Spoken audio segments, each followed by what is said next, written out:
롯데마트 같은 경우에 중국 시장에서 어느 정도 이제 112곳이 철수를 좀 준비하고 있는 것 같아요. 이 이슈도 좀 살펴보도록 하죠. 일단은 중매면 롯데그룹이 네. 손을 들었다 이렇게 좀 보시면 좋겠습니다. 기본적으로 그 중국에 있는 롯데마트에 있는 관련돼 가지고 에이전시를 골드만삭스 선정했다는 보고 있고요. 따라서 과연 롯데마트의 중국에 있는 전 점포를 다 정말 매각할 것인지 일정 부분 매각할 것인지 모르겠지만 골드만삭스를 주관사로 선정했다 그런 부분들이 가장 의미가 있는 것 같고요. 자, 시작 현재 롯데쇼핑 관련돼서는 외국계가 어제는 5만 1,000여 주 순매수했는데요. 이 시작 현재는 제가 가지고 있는 HTS로 보면 외국계가 매도는 전혀 없고요. 매수만 3만 1,594주가 현재 화면에 좀 보여지고 있습니다. 따라서 외국계 순매수가 롯데쇼핑의 판단이 맞다라고 좀 말씀드리기 어렵겠지만 중요한 것은 최근 들어서 외국계가 롯데쇼핑의 매도에서 어제는 5만여 주 그리고 오늘은 약 3만여 주의 순매수가 있다는 걸 보면 외국인들은 일단 롯데그룹의 판단이 맞다 이렇게 좀 보는 것은 아닌가 이렇게 말씀을 드려보겠습니다.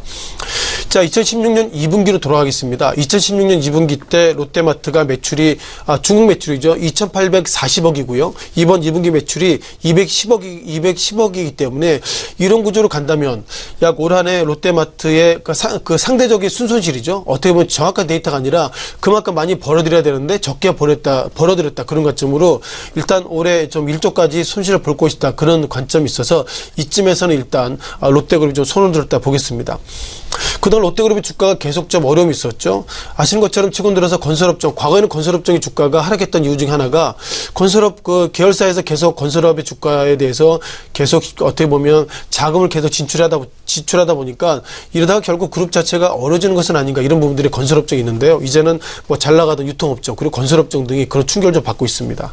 자, 그러다 보니까 지난 3월 달이죠. 한국 롯데가 중국 롯데 지난 3월 달에도 3,600억 그리고 지난주에도 약 3,400억 이거 단순하게 계산하더라도 7천억 이상의 중국을 지원해주고 있는데 중요한 것은 지원해주는 것이 중요한 것이 아니라 과연 앞으로 이렇게 지원을 계속 해야 되는 것인지 그런 부분에 있어서 롯데그룹이 기본적으로 좀 판단을 좀 어렵게 하는 것 같고요.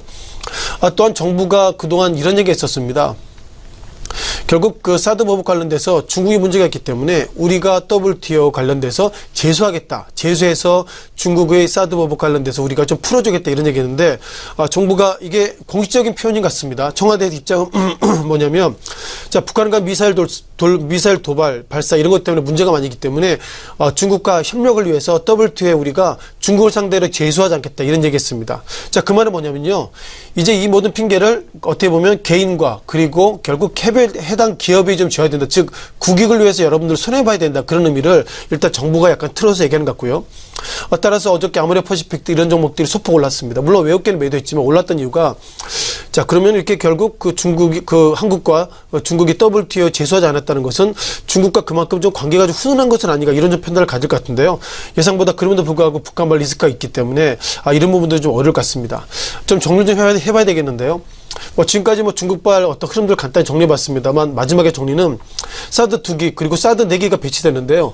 사드 4기가 완성된 배치가 아닙니다. 물론 사드 한 개 포대가 6개인데 2기는 됐고 4기는 배치지만 이것이 임실한 배치가 달려있기 때문에 현재까지 의미를 보면 이것이 과연 어떻게 해석할지 모르겠지만 중요한 것은 임시로 배치된 사드 4기 운영은 미국이 하고 있다는 것이고요. 따라서 어쩌면 우리가 중국을 상대로 WTO를 강하게 제소하지 못하는 그만큼 한국 정부가 어떻게 보면 우리가 중국에 경제적으로 예속돼 있다는 모습을 보이고 있고요. 마지막으로 북한이 오늘 새벽에 미사일 발사 속에서 우리가 정말 중국의 경제적인 보복에서 피할 수 없구나 그런 부분들을 다시 한번 좀 느낄 수 있다고 말씀드리겠습니다.